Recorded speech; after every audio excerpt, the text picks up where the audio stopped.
This video will go through the basics of the resource management application and the incident management and messaging application for ESF8.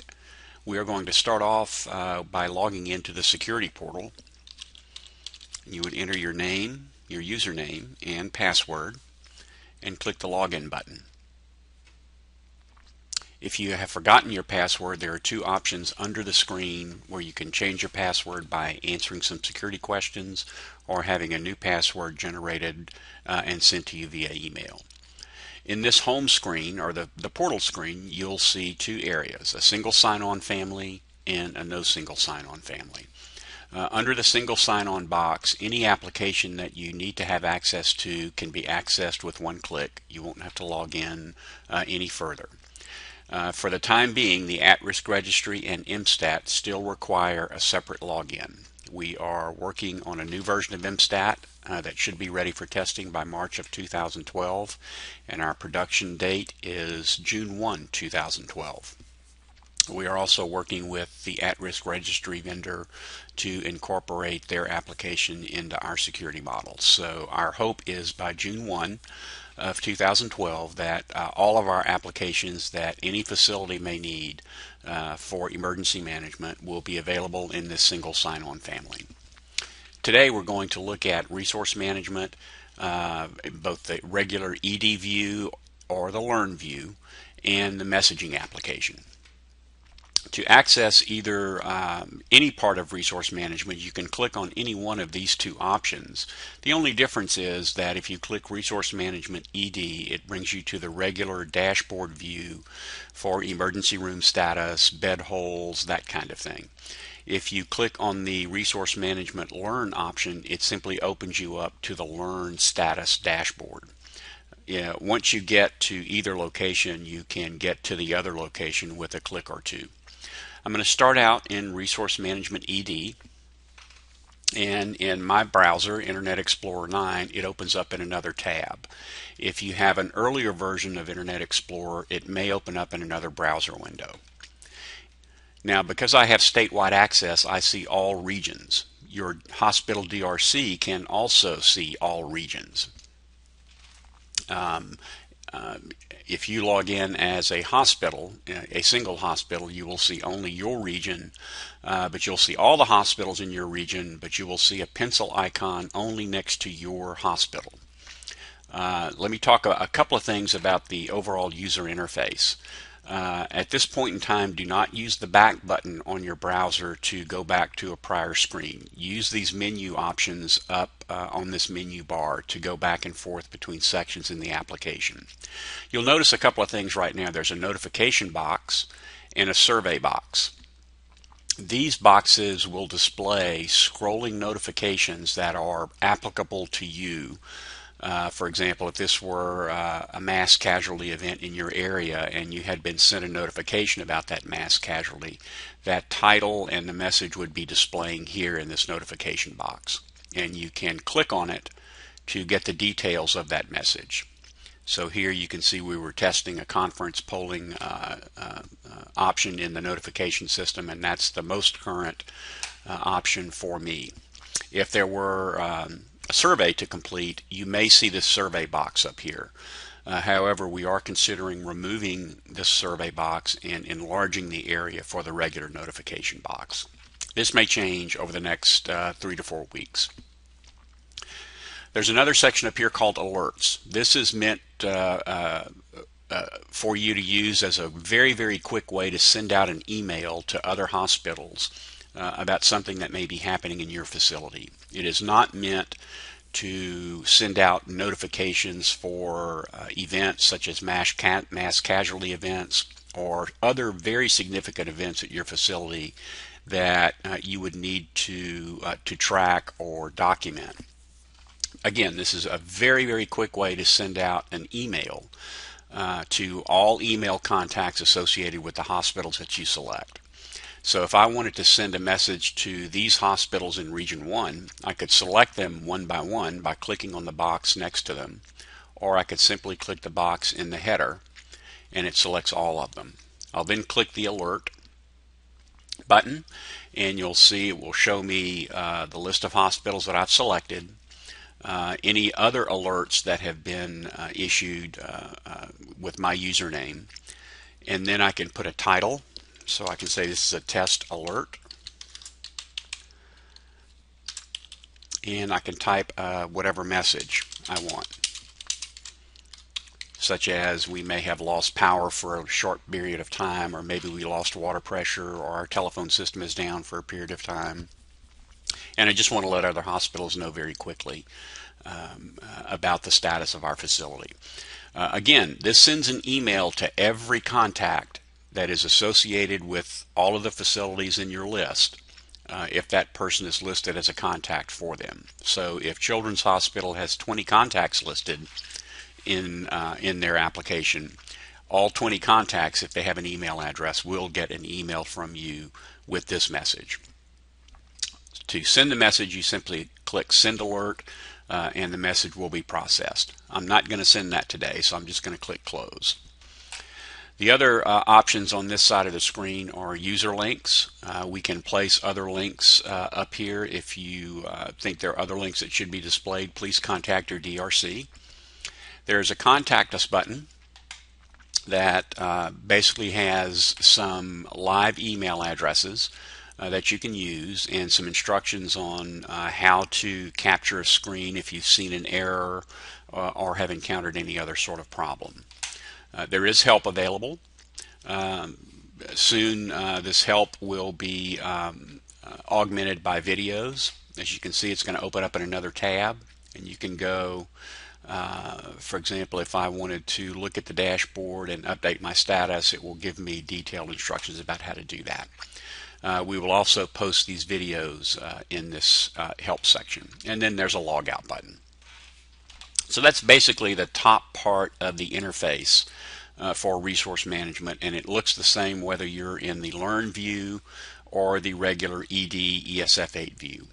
And you'll notice here under ESF8 I have several options. I have the ED view, which is the Tier 1 hospitals, behavioral health hospitals, specialty hospitals, rehab hospitals, LTACs, and we will soon include EMS agencies.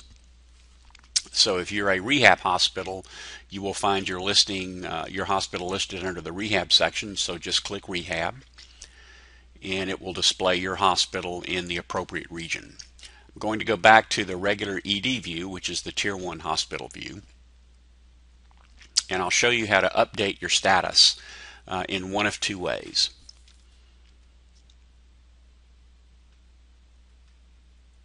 We'll let the application gather the data. I'm going to go down to Region 2, and to do that I can either scroll down the page if I have access to multiple regions, or for most of you, your region will just be displayed by default. And I'm going to update the status for West Feliciana Parish Hospital. So if I were logged in as West Feliciana Parish Hospital in any account associated with them, I will see everyone else in my region. I will also see a pencil icon only next to my hospital. So to update my status, I can click the pencil icon and it opens up the entire status section for updating. So I can update my ED status, wait time, holds, and put in any comments that I want to do. So I'm going to basically say that their ED status is open, and I'm going to put that this is a test under the comment for that section, and I'm going to say that this is a general test comment for the entire facility. I'm not going to put any other values in here for right now. Let's click Save.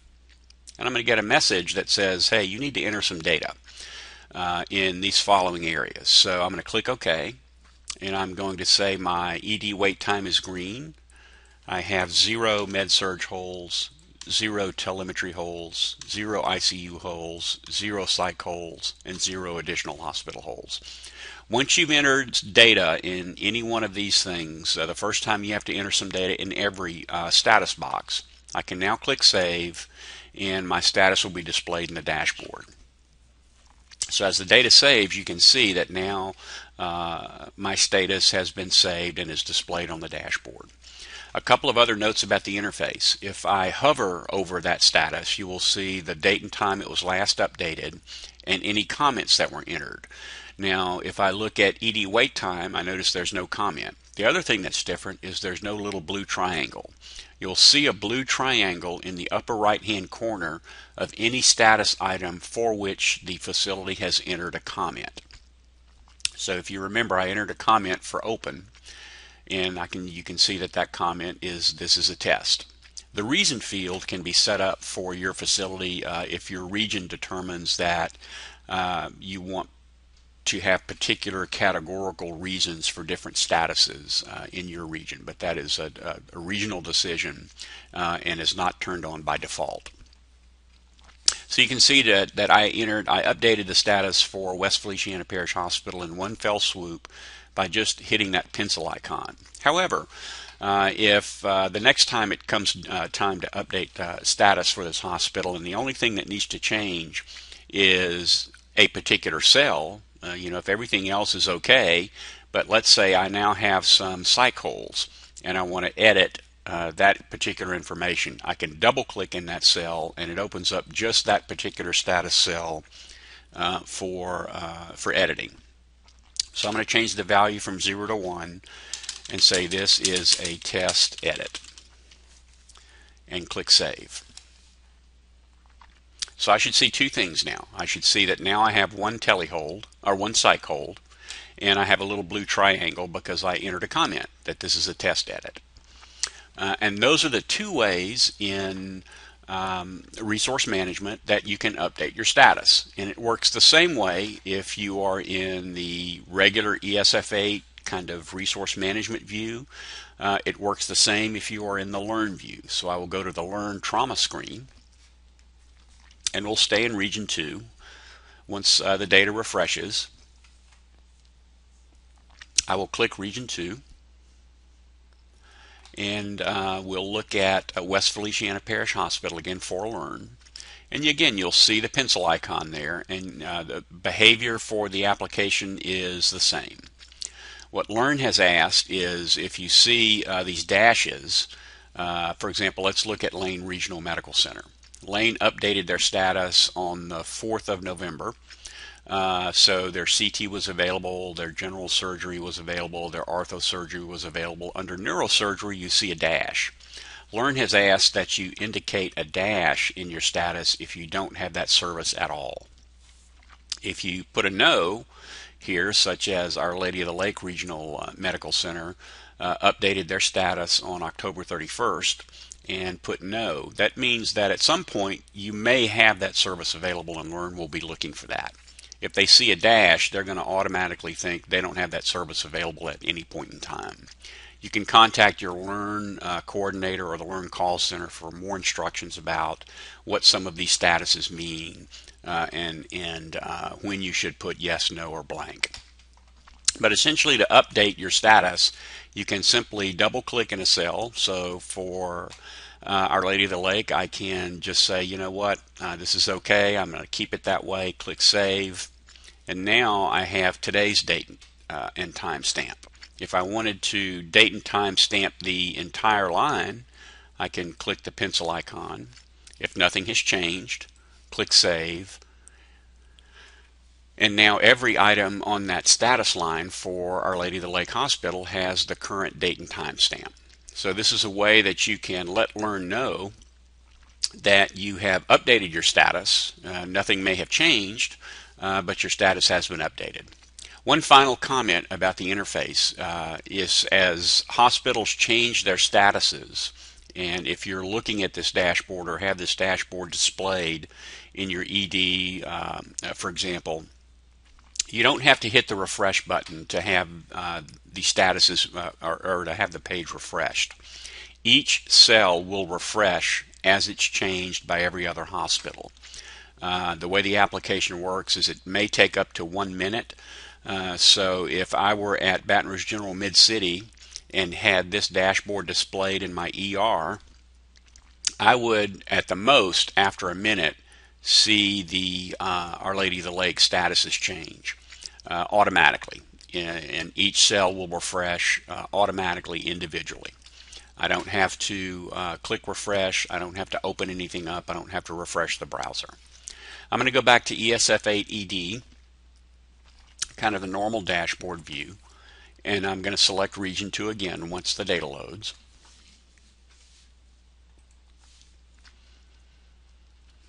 And the same will happen here. As this screen is updated, it will be up to a minute and everyone else will see the change in your status. And that's essentially the procedure for updating your resource status in the resource management view. There is a bed poll feature, and we'll look at that really quickly. I'm going to click on ED, and if you're ever required to give a bed poll or a census report, this is basically an MSTAT census report.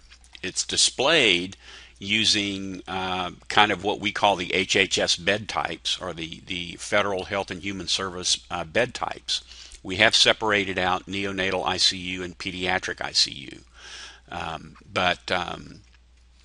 Essentially behind the scenes, this is an MSTAT status, or an MSTAT census report. Again, I'm going to click on Region 2, and you will see again when it was last updated. So I'm going to, and the interface works the same way. You can click the pencil icon to open every bed category up for editing, or I can edit a particular bed category by double clicking in the cell itself. So I'm going to double click on Baton Rouge General Bluebonnet's Adult ICU, and I'll say my capacity is 14 and my census is 12.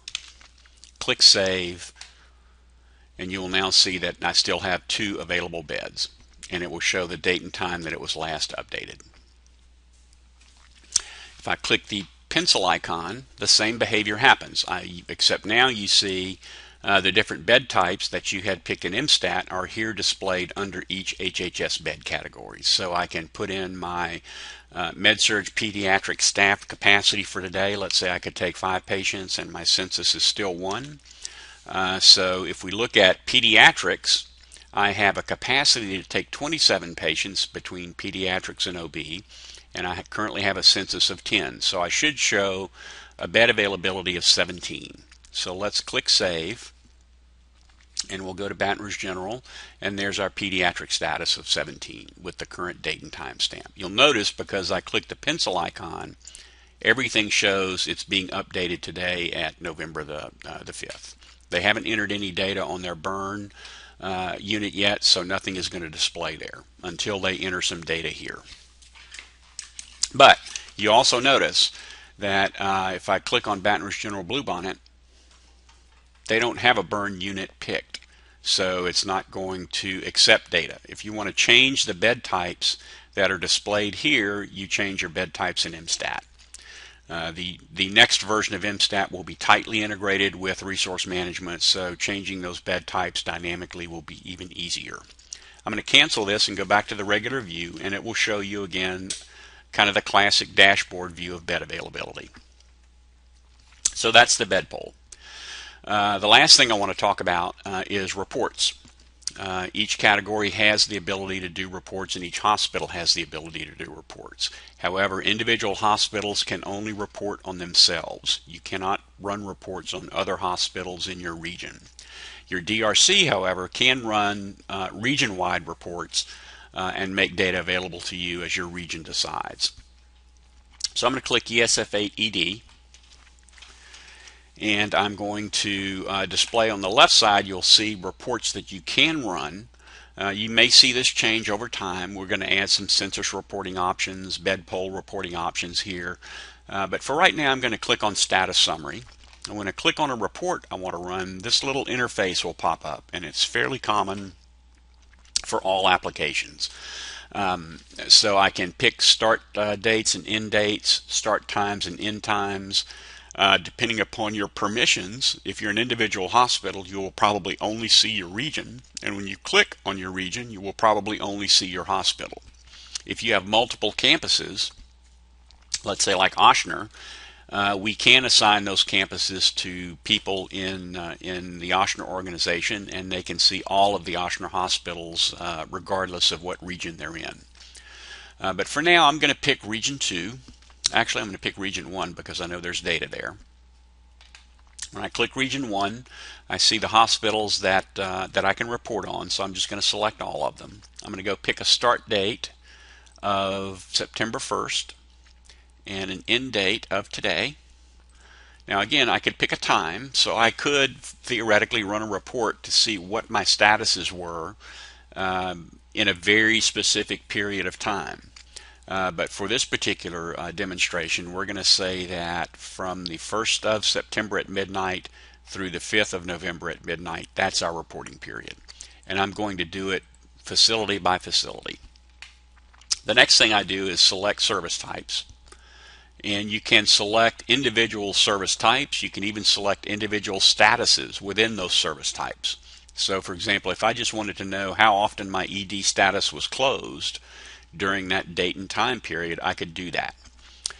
For this report, I'm just going to select everything and click OK, and then I generate the report.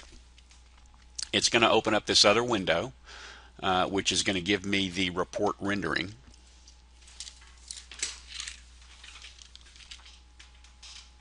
And we're going to let it gather the data, and you'll see now that I've got the title of the report, the region, the hospital I've selected, the start date and time and the end date and time, and the data and some nice pie charts. So I can go hospital by hospital.